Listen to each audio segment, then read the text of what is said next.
Hi, my name is David Beckmann. I am the Executive Director of the Christian Studies Center in Chattanooga, and I want to welcome you to a conversation with John Garth.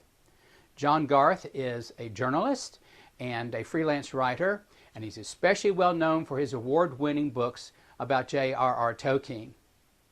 He was formerly associated with the London Evening Standard, graduate from Oxford University, and currently teaches with the Mythgard Institute in association with Signum University.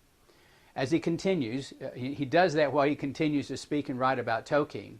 And John and I got together on the internet recently to talk about Tolkien and the Lord of the Rings, and this especially for the sake of an English class here at the University of Tennessee in Chattanooga.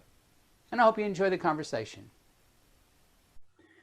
John Garth, thank you so much for joining me today for this discussion about Tolkien and the Lord of the Rings. I know you're very busy teaching with Signum University and all the other things you're doing, so your time is very appreciated. Well, thank you for having me. Certainly. As we've already discussed, this discussion is being recorded for the benefit of students at the University of Tennessee at Chattanooga, and especially those who are and will be taking a class on the Lord of the Rings taught by Dr. Brian Hampton of the English department there. And Dr. Hampton has forwarded to us some questions he wanted us particularly to discuss. And so that will be the primary format for our discussion. However, there's a couple things that I want to talk about first. And the first one is about the Tolkien movie released last spring. In the spring of last year.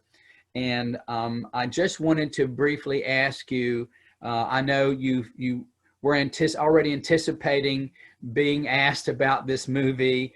And so I was wanted to know when it comes to your own appreciation of the movie. I mean, my wife and I, we went to the movie theater, and I went with some trepidation. But we enjoyed it. I was surprised it was as good as it was. But when it comes to clearing up misunderstandings, I would be interested in perhaps what are maybe the foremost couple of misunderstandings that you yourself really feel like need to be addressed. What would you say to that? Okay. Well, first of all, yes, it's an attractive movie, well made. That has to be said. So it's understandable that people will enjoy it, and that's great. But it is, I think, regrettable that they'll come away with some historical misunderstandings. Yeah. The primary ones, I suppose, are, well, first of all, we have, and sorry for the spoilers here, but we have a scene where Tolkien and Edith Bratt, his fiancée, are separated and then reunited literally as he's about to get on the troop ship to go and fight in France. Yeah. When in fact they had married a couple of months earlier and their separation was ended in 1913, so 3 years prior to that. So that's a big bit of juggling by the filmmakers.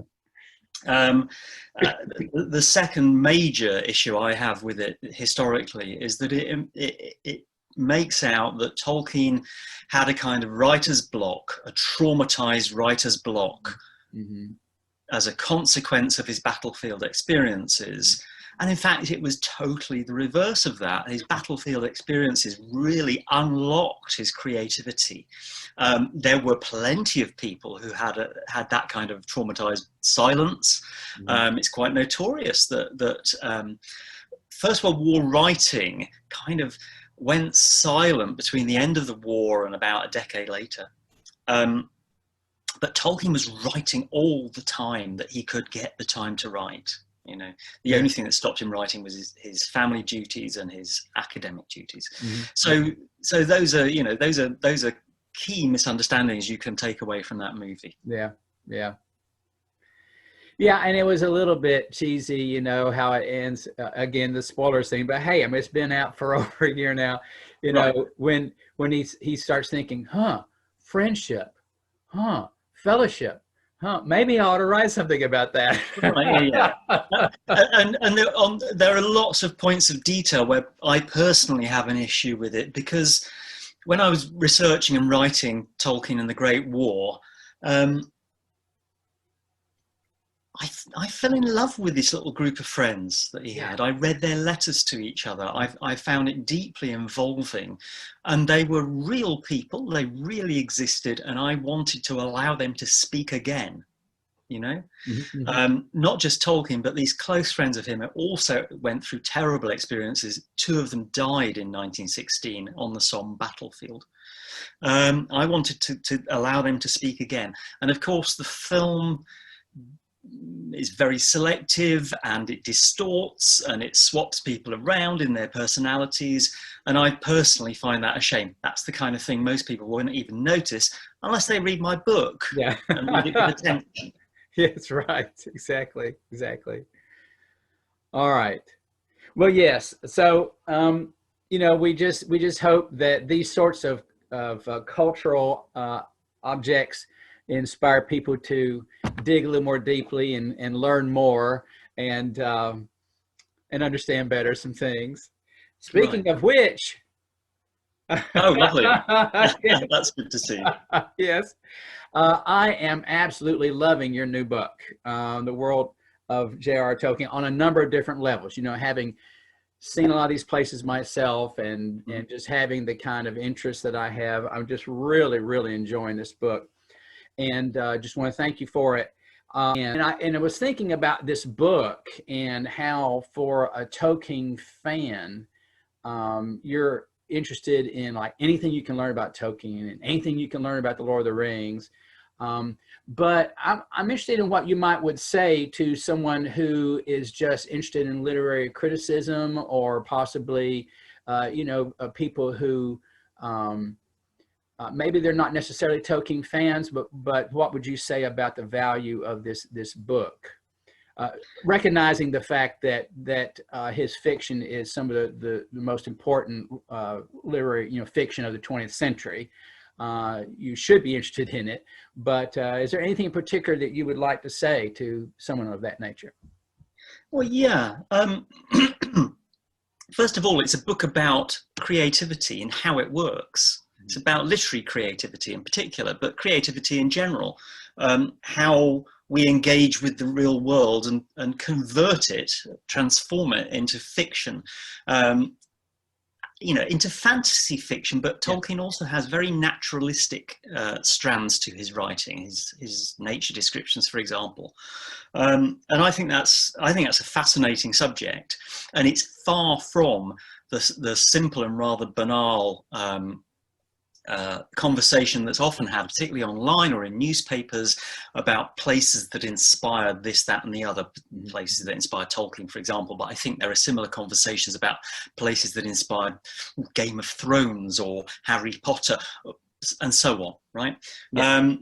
So it's a really, it's an organic and complex relationship between the book and reality via this wonderful imagination. So that's one key point. The other key point is I've tried to make it very readable. It's a book you can dip into. You don't have to read it from cover to cover. It's got all these little panels with extra information in. You can dip and explore, and it's a very beautiful book. Yeah. It's a coffee table book full of color illustrations, maps, artwork, photographs, and so on. So yeah, I think it works on lots of levels. Yeah. Yeah. And that's one of the things that I've been struck with. I mean, I've seen Tolkien's artwork before. I've got his Hobbit cover up on the wall over here. But you're seeing some of the other, some works of art of his that I've not seen before, because they weren't, apropos to the Lord of the Rings itself. And I'm just remarkable. He was a very good artist. In your reading and thought, is there a particular person you would point to as an influence to his style, or no? Do you think it's just no? I don't think there is. When he was younger, you can see that he experimented quite widely in different styles. and he drew in different styles for different purposes, or painted in different styles for different purposes. Well, no, not really. I think he did art according to what it was needed for, and he was basically self-taught. First of all, taught by his mother when he was very young, so he was always drawing. There's quite a number of his sketchbooks have survived. I think that he was an experimenter in his younger days. You can see quite a different set of styles that might be thought quite experimental in the 1910s, say. And he was also very competitive. He was competitive in everything. So I've found evidence that he went out painting landscapes with a friend of his, and you can compare what the two of them did. His friend was much more of a regular landscape painter, but Tolkien just knocks him out of the park. It's quite something. That's great. That's great. Well, let's proceed on to Dr. Hampton's question, shall we? Sure.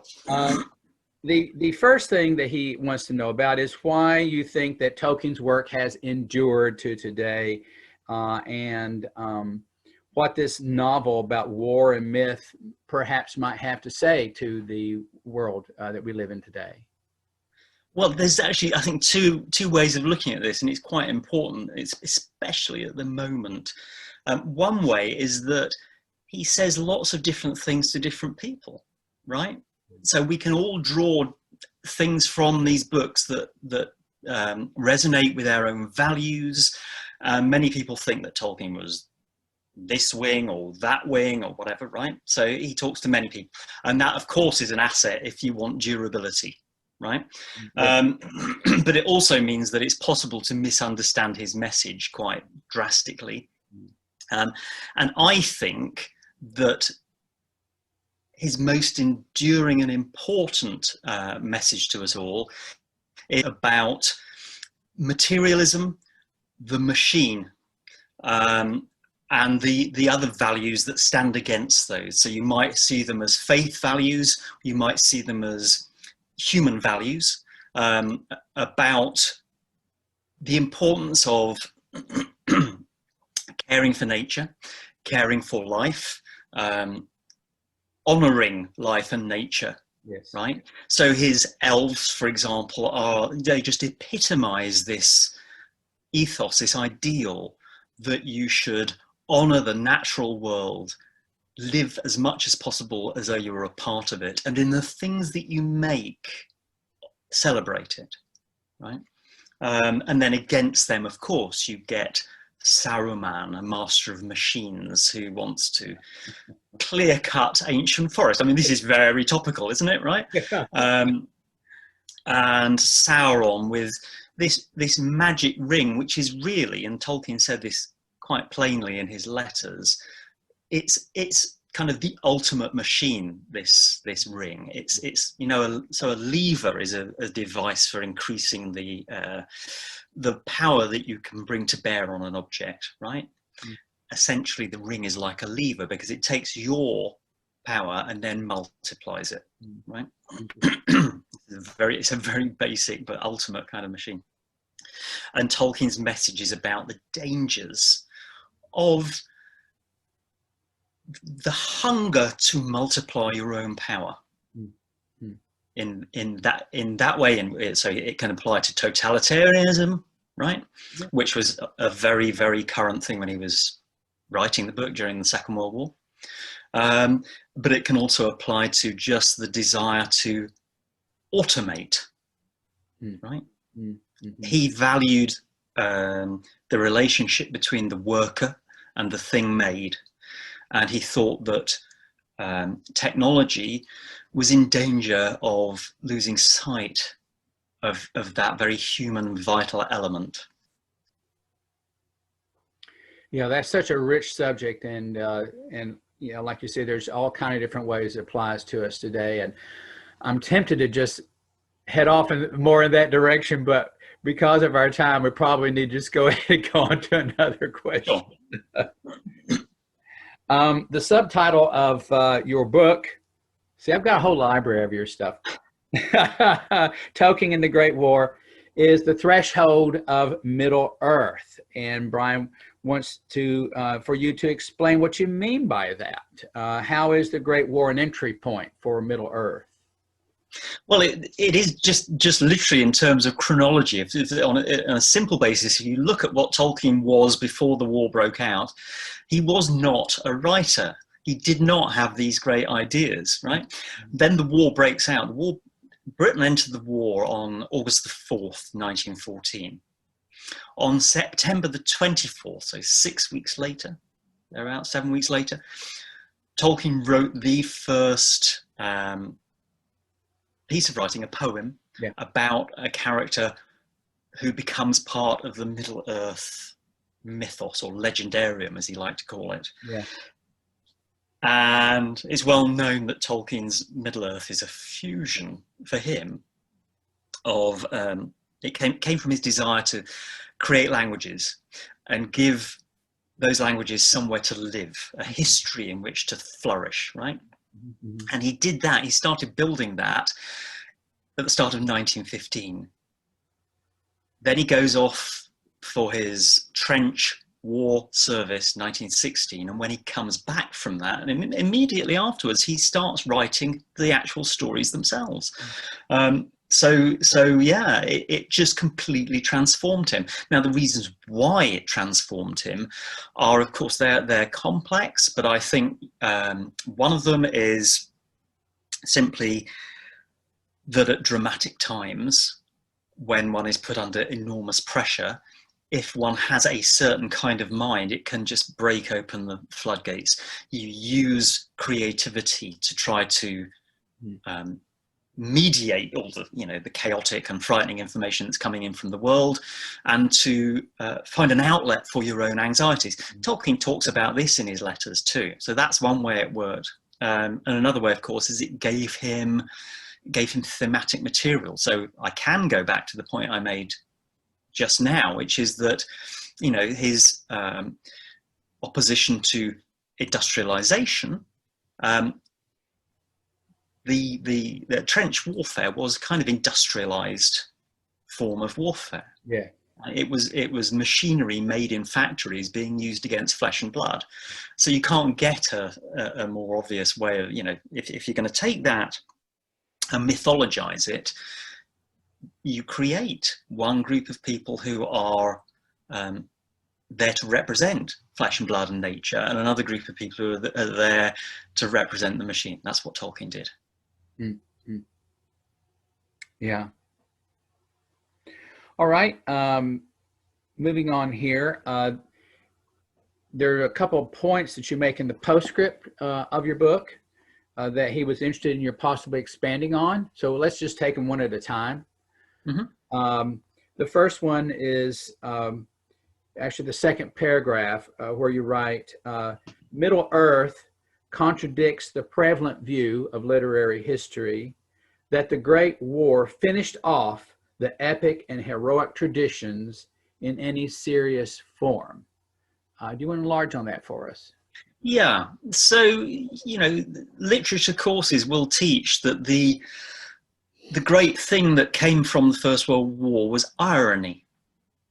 That after that, one could only write with a sense of our ironic position within an ironic universe, where effort is not repaid by success necessarily, where value is therefore, constantly in danger of just being completely undermined. Whatever you try can lose its value. Now, obviously, epic literature is really all about individuals or groups achieving things of value through effort. So it's epic and ironic do not work well together. Added to that, during the First World War, there was a great deal of propaganda, as there always is during war. And the propaganda of the era tapped into a lot of mythological and epic kind of traditions or tropes, particularly in Britain, particularly the legends of King Arthur, for example, or St. George, right? So, you have posters where the the British soldier is represented as a knight fighting a dragon, Yeah. right? And there were many soldiers and others who, during the war and after the war, came to feel that that was a gross misrepresentation of their experience on the battlefield, which was a miserable and often very unepic experience. Now, Tolkien, I think, in The Lord of the Rings especially, but also to some extent in The Hobbit, he tackles all of this because he does have epic writing in the style of medieval sagas, for example, or classical epics. He has these wonderful battle scenes where, you know, cavalry charges and horns blowing and flags flying and the enemy brought down and all of that. But he also does have scenes where, you know, the individual is just having to slog through with no guarantee of success, no real hope, just a kind of grit that they are trying their best to succeed against all apparent odds. So the story of Frodo and Sam traveling into Mordor, for example, stands as in a kind of dialogue, I think, with the rest of what's going on in The Lord of the Rings with all of those epic battles. Yeah. And I think that's Tolkien taking his pre-existing interest in medieval and classical myth and epic and getting it into a conversation with what he experienced in the First World War. So it's a balancing, a weighing up, a conversation between old and new. And I think that's really rich. I love that, because it means that you don't come out of the book with a sort of monolithic view of this is how the world is, this is how we must be. There are alternatives provided. Like there's no one hero or no one heroic way to be. Yeah. Did he say in his letters that Sam was the hero, if I recall correctly? Well, he may well have done. And you know, there are many people, I suppose me included, who would be inclined to agree with that. But then again, it's easy enough to think of who else might be heroes, right? Oh yeah, absolutely. There's all kinds of heroic characters in there, male and female, actually. But it's just that you were talking about that conversation, you know, between what Frodo and Sam are going through, and then what Aragorn and the armies are going through, and it just couldn't help. I just couldn't help but think about how, in one respect, Tolkien is trying to show how that plotting small character or a character that feels like they're, you know, insignificant or whatever, how there is an epic quality there. In itself, yeah. And also another way of looking at it is that, you know, the hero in a sense is an abstraction. It's the connections between these people. It's love or friendship, and also love for home. You know, for the simple values. Yeah, definitely. Oh, it's very rich. Okay, the other reference. Tolkien's use of fairy and its diction has brought accusations of escapism. Indeed, Hugh Brogan argues that the lost tales and what followed them were therapy for a mind wounded in the war, and before that by deep sorrow in childhood and young manhood. In other words, that Middle-earth was just a kind of fantastic laudanum for its author. Will you want to comment on that? Okay. Yeah, I mischaracterized what Hugh Brogan said there, and I regret doing so. I think on balance, I agree with what he said. And his point really was that Tolkien's writing was indeed a reaction to his experiences, but it was a very necessary kind of process that could keep him whole in mind and emotionally and so on, that offers things to other people who may be suffering in similar ways. You know, I've seen, I was reading an article just this week, in fact, by a woman. She's writing about the problem of coronavirus, and what she described as the 6-month wall, when you just get exhausted with the stress of it all, right? So about where we are now. And she works as, I think, a medic in war zones. Oh. And she says that frequently she can cope for 6 months. It's hard, but she can cope. And then 6 months comes around and she's had enough. She's exhausted. She's feels like she's just got to stop, And she said that one of the things that she does at that point is to read literature that takes her away. And she mentions The Lord of the Rings. Yeah. And I think that it's probably true of a lot of people it's true for me, certainly, a lot of people in very stressful and unusual situations that are extended, that books like that can provide a great deal of comfort. I think they probably did to Tolkien too. Yeah, I would think so. Yeah. Does that answer your question? Yeah, well, yes, I think so. It was just really a matter of just how you would like to enlarge on that. The essay, on fairy stories, where he talks about the value of helping us to see our world in a different way. Yeah. So I can come back to that. And he also talks about escape in that essay on fairy stories. It's he draws a very valuable distinction. Yeah. So escapism is generally used as a negative criticism, as a damning insult, right? And it's often used against Tolkien, and often used, I think, by people who don't understand what Tolkien's about and probably haven't read him properly. Yeah. Tolkien distinguishes between the escape of the deserter, right?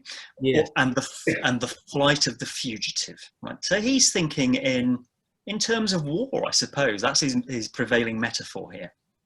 The deserter is someone whose duty is to remain at post and be active in the execution of their own duty, right? So for that person to escape, that's going AWOL.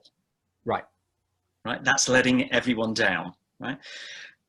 What he wants to offer with his stories is what he thinks is very necessary, which is the flight of the fugitive, those who are suffering from oppression of the spirit. Yeah. And he talks about modernity, but other things as well, war, as things that one needs relief, release, and escape from in order to keep the spirit strong and whole and healthy. Yes. Yeah, to fortify even. Yeah. Yeah. Well, thank you so much. That's good. All right, let's move on. All right, now it is easy. In fact, the Peter Jackson films pop up all the time in class. And Dr. Hampton wonders if there are things that you think Tolkien would approve of in the films, or elements that he might cringe in disappointment at. I'm sure you've thought about this a good bit. I suspect, to be honest, that Tolkien would have. I think Tolkien would have felt exactly like I do. I'm sure I'm probably not alone in thinking this way. No. But my reaction was I saw, first of all, the stills that were released in pre-publicity for the Lord of the Rings movies, and I was very impressed by the care, the attention to detail, the handicrafts, the sense of realism. That this was not being presented as whimsical escapism. Yeah. But when it comes to the actual execution of the movie and changes to the script, there are changes to character, to personalities. Yes. Faramir, for example. I think Merry and Pippin are quite unlike the characters in the book myself. Much as I know film fans love them. Yeah, yeah. There are lots of differences. There are big plot differences at times. I'm talking about Lord of the Rings. The Hobbit is a whole new thing. Yeah. It goes way off the charts compared to the book, and I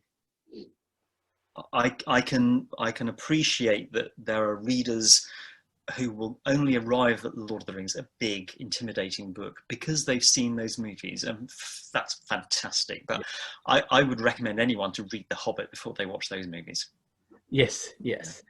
So yeah, I think Tolkien would have been pleased from the outside, but once he walked into the cinema, I think he would have just been, oh no, it doesn't happen like that. Why did you do that? Yeah, right. You know, exactly. Which was exactly what I was thinking most of the time. Yeah, yeah. All right, now following up again about the Jackson films, Dr. Hampton says that given the popularity of that film, but also other such things as Martin's Game of Thrones series, Jordan's Wheel of Time, I think we could also throw Harry Potter in there as well. He says it seems that there's been a resurgence of interest in medievalisms. And he asked, what did Tolkien find so powerful about the medieval world and its vision of reality? Well, I think this in one sense continues from what I was saying earlier about the problem with the modern and industrialized world, the sense that, you know, all of our technology tends to distance us from the world around us, and therefore we lose a vital connection with the thing that keeps us alive, keeps us sane, keeps our spirits whole. So all of these people are really drawing a line of continuity between now and the past. They're providing some kind of umbilical cord, right, to a time before automation, before machinery. What they show that's going on there isn't all necessarily good. You know, there's tyranny. I mean, Game of Thrones would be a horrible place to live, right, in Westeros. And Middle Earth, Lord of the Rings is pretty dangerous, but it allows them, particularly, it's not just medievalisms, but tapping into the mythic element. It allows very powerful use of, if you like, symbolistic writing. So the Forest of Lothlorien, where the elves live, is a place where you can find immense refreshment. You can feel as though you are walking into another world, as indeed the hobbits do when they go in there. So these things, and you see similar things going on if you look at 19th century literature to do with the Arthurian legends. You see similar things going on there too. They worked because that era was an era of mass industrialization. So those things too were a way of planting a flag and saying, you know, this we want to value. However much the world is changing, we want to hold on to something. There's a final element I want to mention, which is simply this. For Tolkien, his fascination with the medieval era was very much focused on the fact that it was the threshold of recorded history, the threshold of the time when things were written down. Everything prior to that is can only be understood by trying to reconstruct it, piece it together from bits that have been written down since then. So his academic speciality, which they used to call philology, was focused on looking at the languages and the legends of the Anglo-Saxons, who lived in Britain, in England, in the Middle Ages, the Norse people, the Norse-speaking people of Scandinavia and Iceland, and so on. He was fascinated by the fact that they were kind of emergent peoples, and that their history was just forgotten. All that was left of it was oral history. It was written down as stories. He wanted to go back into the darkness and reconstitute these stories that were the origin of myths and legends that were eventually written down. All right. Let's see here. All right. There's also a question about another Great War question. In Paul Fussel's book, The Great War in Modern Memory, he claims that much World War I poetry and literature fails or is forgettable because it captures only a simple antithesis. There's a lack of subtlety in depicting good and evil. It's just, overly simplistic. Tolkien's novel, he says, or rather he asks, does Tolkien's novel make this mistake or not? What does it say about good and evil? Now, this could be a huge question, and I don't know how much more time we have about this, but what would you say initially about that?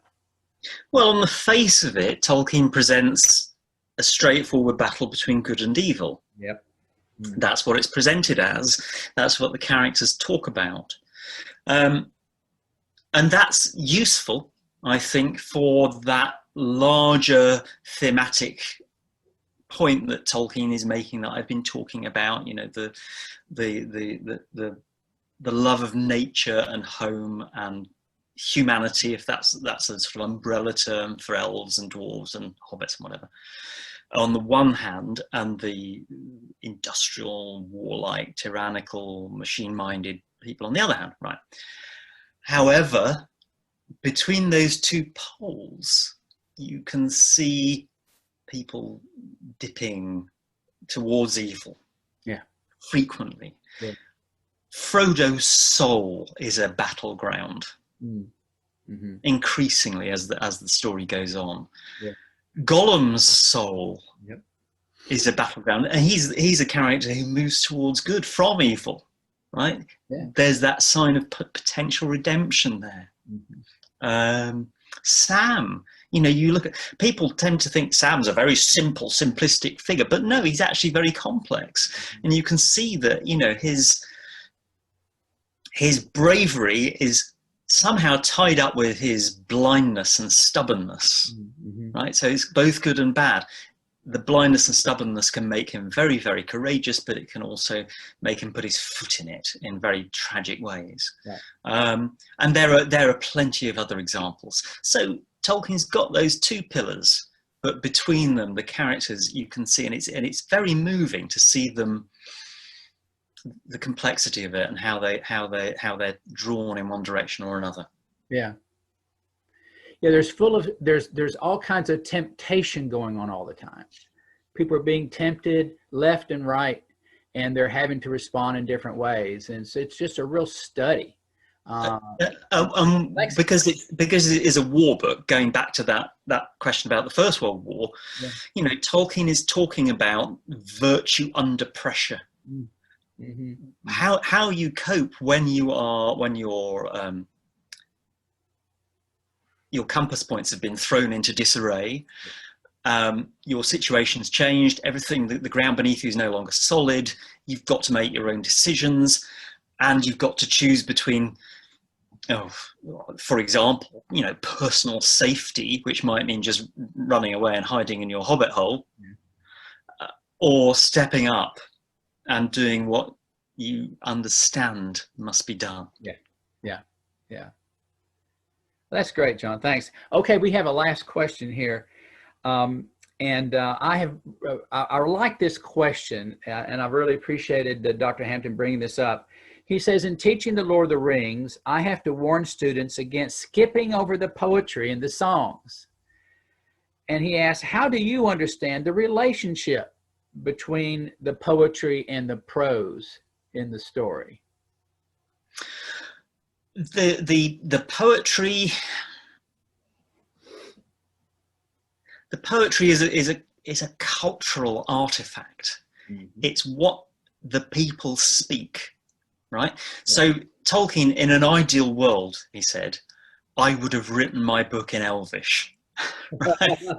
The languages he invented, yeah. But he couldn't do that because he didn't know Elvish well enough, right? And of course, if he had done that, no one would read it. So good, he didn't do that.